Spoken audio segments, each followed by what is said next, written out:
Hello, everyone. I'm back to read you guys the loop. I don't know where to put the mouse. Whatever. Um, so here we go. Back in the middle of day 737 in the loop. I think about Maddox, how he guided me through those first weeks after the trial, after Happy had adjudged me morally aware of my actions and culpable for my crimes. Maddox spoke to me on the fourth day in the loop, the first day I had dared to set foot into the yard for more than a moment. We'd spoken about the delays, how it made more sense to decline and accept our execution rather than bending to the government's will, but we both knew that it was nearly impossible to refuse. Choosing death spits in the face of hope, and, despite how desperate things are, hope remains. When my first delay, after the mandatory first surgery, in which anti-escape technology is implanted, came 6 months later. I'd stare at the screen for a long time, knowing that one day I'd accept the delay contract, and it would be an amputation, a bone replacement, a new synthetic type of blood to replace my own. And it would fail, and I'd die screaming in agony. The scientists at the facility, where the delays are administered, don't do mercy kills. They bring the patient in for observation, then watch them 24/7 until they die. They don't even offer pain relief. They study every second of footage from the cameras, watching as the body rejects the new limb, or the new pancreas malfunctions, or the reinforced veins split open. They record the patient's level of pain and how their body reacts to the failure of the experiment, and then they adjust the trial and run it again on another inmate. They say it's worse in the block. They say delays come every 6 weeks instead of every 6 months. The block is a newer facility that they finished building 7 years ago. Not much is known about what goes on in there, but there are rumors, horrifying rumors, about torture and pain and conditions far worse than the loop. The inmates are sent to the block when they turn 18. I have 730 days until it's my turn. I push down all thoughts of delays and the block and death sentences and Maddox and just run. At last, I collapsed against the dividing wall between me and what used to be Maddox's exercise yard. I suck in the warm air, and I wonder what breathing must be like for the alts. The mechanized oxygen replenishment systems replace oxygen in the bloodstream 7 times more efficiently than their original lungs. And the automated pulmonary moderators, where the hearts used to be clean and pump blood through the veins soundlessly. The superhumans, the cyborgs, the altered, the ones who look down on us regulars like we're nothing. I've almost caught my breath when I hear a few words from a conversation a few yards over to my left. I push myself to stand and move to the wall on the other side. Amid the singing and yells, beneath the sounds of Tycho Roth's relentless screamed death threats, I catch a snippet of a boy and girl talking about something that's going on in the outside world. I recognize the voices. It's Alistair George and Emery Faith. They're talking about unrest, as though the regulars are going to rise up, Alistair is saying, but her Irish accent blends into chaos, and the end of the sentence is inaudible. How? Emery replies. How would that even work? It's an unwinnable fight. There's talk of war. They're saying that... Again, I lose track of Alistair's voice. Alistair, there hasn't been a war in 100 years. No, but what about all those people who have gone missing from the city? I heard they're hiding in the red zones. What if they... I strain to hear more, try to catch a full sentence amid the cacophony of sound. But the conversation is interrupted by sirens wailing out over the yard, followed by the voice of Happy, informing us that we have 1 minute to return to our rooms. Just to remind us of what will happen if we disobey the order, the drones that sit on top of the center pillar float up into the sky, weapons scanning from one inmate to another. I hear the last goodbyes, the last notes of Pander's singing, and the last yells of Tycho as the inmates of the loop, make their way back to their cells for another day of silence and solitude.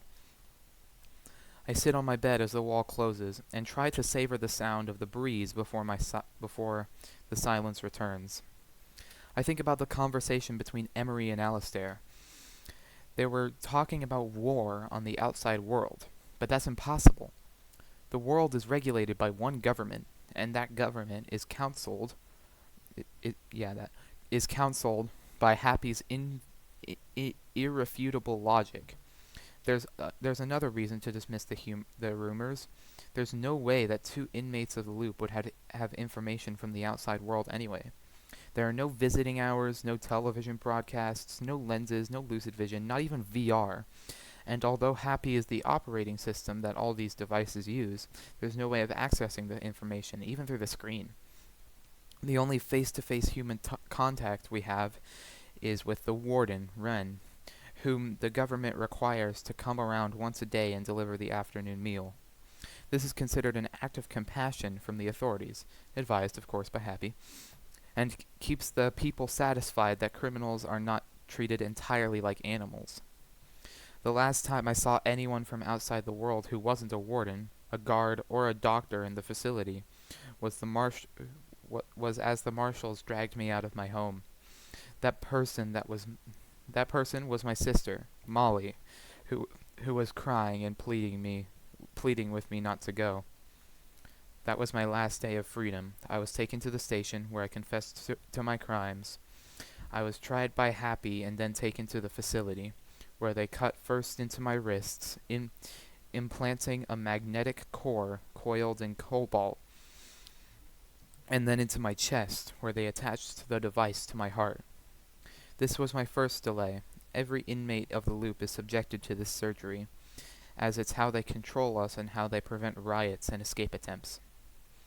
I fight off these thoughts. They are unhappy memories of the end of my real life and the beginning of this routine. This repetition of days where nothing ever happens and nothing ever changes, and, if the world government has its way, nothing ever will. Happy, I say, glancing at the screen. Yes, inmate 97981, the screen replies. Panoptic playback. Day 733 in the loop. Time 11:45 a.m. Right away, the screen replies. The stats and figures melt away and are replaced by the footage from the panoptic camera implanted in my head. I hear my heavy breathing as I finish my final sprint from the pillar to the door. The footage ambles over to the joining wall and collapses. Yo, Maddox, my own voice, calling out over Tycho's screams and Pander's singing, is met by silence. Maddox, are you there? As I watch the footage, I feel the hurt creeping up on me again, but I fight against the tears this time. Finally, I hear it, Maddox's voice, weak and broken. I think they got me, Luke. There, he says, the words trembling over the wall. What are you talking about? I hear my own voice come back, full of humor, not sure that my friend is messing with me. I don't think I'm going to make it to the block. Probably a good thing. I watch the footage, remembering the way my already racing heart had begun to sprint inside my chest as the reality sank in. Maddox, what's going on? The eyes, Luca. The eyes, Luke. They're not taking. Maddox had been the only person who could get away with calling me Luke, and hearing him say it again is too much for me. Stop footage, I say, my voice hitching against the onrush of emotion. Playback, day 4 in the loop, time 11:30 a.m. Of course, the screen replies.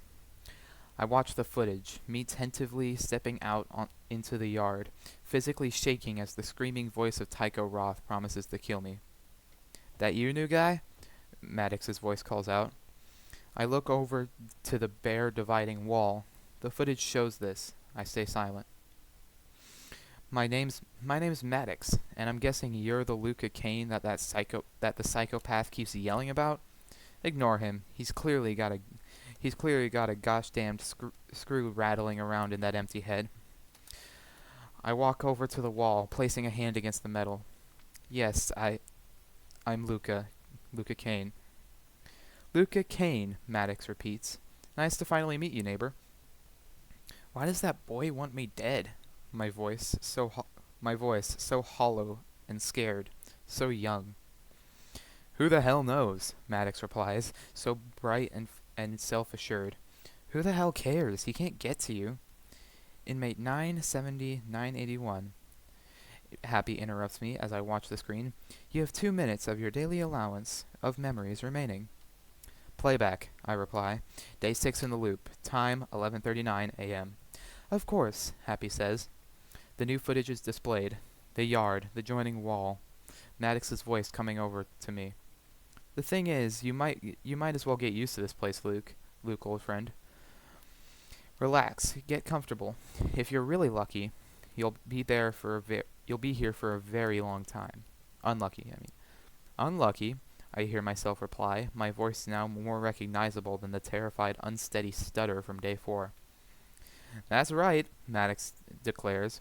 We're rats in a lab, man. There's nothing good waiting for us at the end of all of this. So why bother taking the delays? He'd laughed then.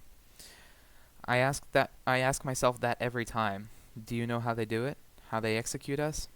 I assumed it was with the heart trigger, I say. They use deleters. Have you ever seen one?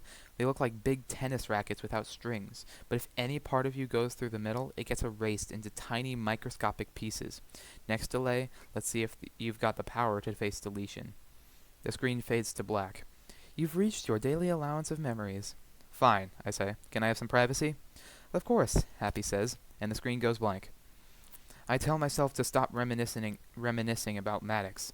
Thinking about him over and over won't do any good. It won't bring him back. I lie back on my bed and grab my book from beneath my pillow. Within 5 words, I have disappeared back into the vivid world, and I'm immersed fully. This is better than the lens could ever be. Better even than lucid vision and its dream manipulation technology. 2 hours pass before the sliding panel in the door to my room opens and I hear Ren's voice. Happy birthday, Luca! I'm snapped out of my story, but I can't help smiling at the sound of her voice. Ren started at the loop just over a year ago. The warden before her was a bitter old man named Forrest Hamlet, who would spend approximately 5 seconds yelling questions at me before shoving the afternoon meal through the gap in my door, slamming the hatch shut, and disappearing for another day. But the truly horrible thing about Forrest was that I actually looked forward to seeing him. The loop taught me to never underestimate the power of loneliness. It can make you miss even the most horrible circumstances. Ren is different, though. Yes, she's an alt, but she's not like the others. She genuinely cares about the inmates and our mental health. Thanks, I reply, sitting up and turning to face her. How's the book? She asks, her blonde hair falling perfectly across her green eyes. Amazing, I tell her, marking my place with a piece of fabric I tore from a pillowcase and putting it down. Really amazing, one of the best so far. Yeah, I love that one, she says, smiling. Her smile is so beautiful. Of course it is. She's an alt, which means her parents paid for her to be beautiful and genetically flawless before she was born, along with at least a dozen technological improvements. But for some reason that smile seems so real, so natural. Wait until you read his fantasy series. It might be the best. Can't wait, I say.